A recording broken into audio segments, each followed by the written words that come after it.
Good afternoon student. हम class 7th का lesson जो है नीलकंठ पढ़ रहे थे। अब आगे देखिए कैसे जो पंखों का संतरंगी मंडलाकार छाता बनाकर जो है नीलकंठ नाचता था। आगे देखिए।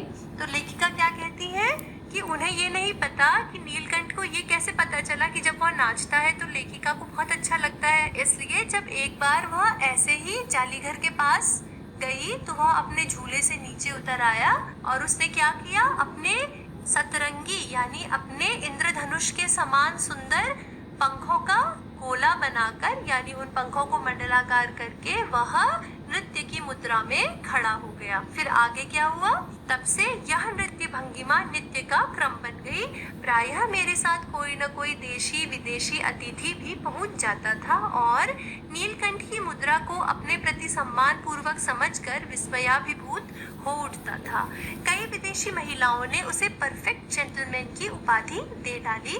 जिस नुकीली पैनी चोंच से वह भयंकर विषधर को खंड खंड कर सकता था, उसी से मेरी हथेली पर रखे हुए भुने चने ऐसी कोमलता से हौले हौले उठाकर खाता था कि हंसी भी आती थी और विस्मय भी होता था। फलों के वृक्षों से अधिक उसे पुष्पित और पल्लवित वृक्ष भाते थे। तो यहाँ पर अब लेखिका क्या बताती है कि जब एक बार वह उन्हें देखकर नृत्य की मुद्रा में खड़ा हो गया, तब से वह उसका रोज का नियम बन गया कि जब भी लेखिका उसके जाली घर के पास आती थी तो वह क्या करता था, नृत्य की मुद्रा में खड़ा हो जाता था और लेखिका के साथ अक्सर कोई ना कोई देशी या विदेशी अतिथि भी होता था और वह समझता था कि नीलकंठ अपनी नृत्य की मुद्रा बनाकर उन्हें सम्मान दे रहा है। और वे सब क्या करते थे, नीलकंठ के इस व्यवहार से विस्मयाभिभूत हो जाते थे। विस्मयाभिभूत मतलब विस्मय से अभिभूत हो जाते थे। विस्मय मतलब होता है आश्चर्य से और अभिभूत होना मतलब होता है सुखी या प्रसन्न। तो वह उसके इस व्यवहार को देखकर आश्चर्य के साथ साथ बहुत अधिक प्रसन्न भी हो जाते थे। कई विदेशी महिलाएं उसे परफेक्ट जेंटलमैन की उपाधि भी देती थी, यानी वह उनको देखकर खड़ा हो जाता था अपने पंखों को फैलाकर उनको सम्मान देने के लिए, तो वह उसे जेंटलमैन की तरह समझती थी। इसी तरह लेखिका जब अपनी हथेली पर उसको भुने हुए चने खिलाती थी तो वह उन भुने हुए चनों को अपनी पैनी चोंच से बहुत अधिक कोमलता के साथ खाता था। तो लेखिका को बहुत हंसी आती थी और आश्चर्य भी होता था, क्योंकि उसी पैनी चोंच से उसने भयंकर विषधर यानी सांप जिसके अंदर विष है, विषधर यानी जिसने अपने अंदर विष को रख रखा है, यानी वो कौन है, सांप है।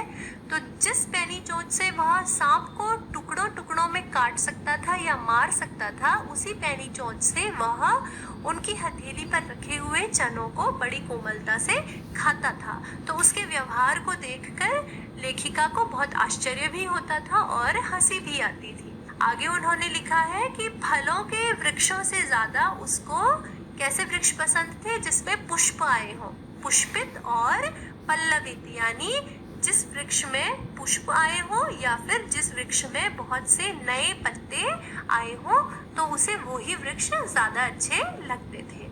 आगे बढ़ते हैं। वसंत में जब आम के वृक्ष सुनहली मंजरियों से लद जाते थे, अशोक नए लाल पल्लवों से ढक जाता था, तब जालीघर में वह इतना अस्थिर हो उठता था कि उसे बाहर छोड़ देना पड़ता।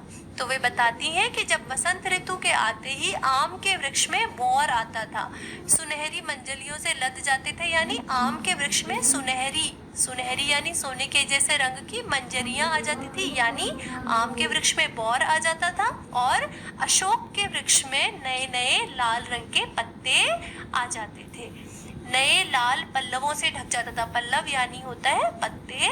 तो जब अशोक के वृक्ष में लाल पत्ते आ जाते थे नए नए और आम के वृक्ष में सुनहरी मंजरियां लग जाती थी, यानी आम के वृक्ष में बौर आ जाता था, तब वह जाली घर में अधीर हो उठता था। उसको जाली घर में तब अच्छा नहीं लगता था, तो इसलिए लेखिका कहती है कि वे उसे बाहर छोड़ देती थी जाली घर के।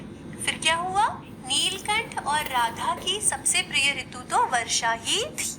वे कहती हैं कि नीलकंठ और राधा की सबसे प्रिय ऋतु कौन सी थी, वर्षा ऋतु। मेघों के उमड़ आने से पहले ही वे हवा में उसकी सजल आहट पा लेते थे और तब उनकी मंद केका की गूंज अनुगूंज तीव्र से तीव्रतर होती हुई मानो बूंदों के उतरने के लिए सोपान पंक्ति बनने लगती थी। यानी वे कहती हैं कि नीलकंठ और राधा वर्षा ऋतु को बहुत अधिक अच्छा मानते थे। उन्हें वर्षा ऋतु बहुत अच्छी लगती थी क्योंकि मोर वर्षा ऋतु में ही नृत्य करते हैं, इसलिए स्वाभाविक है कि उन्हें वर्षा ऋतु का मौसम सबसे अच्छा लगता था। और जैसे ही आकाश में बादल छाते या आकाश में बादल छाने से पहले ही जो हवा चलती है तो उन्हें उस हवा से ही पता चल जाता था कि बादल छाने वाले हैं। उन्हें बादलों की सजल आहट मिल जाती थी। सजल मतलब पानी से युक्त, स मतलब साथ और जल मतलब पानी।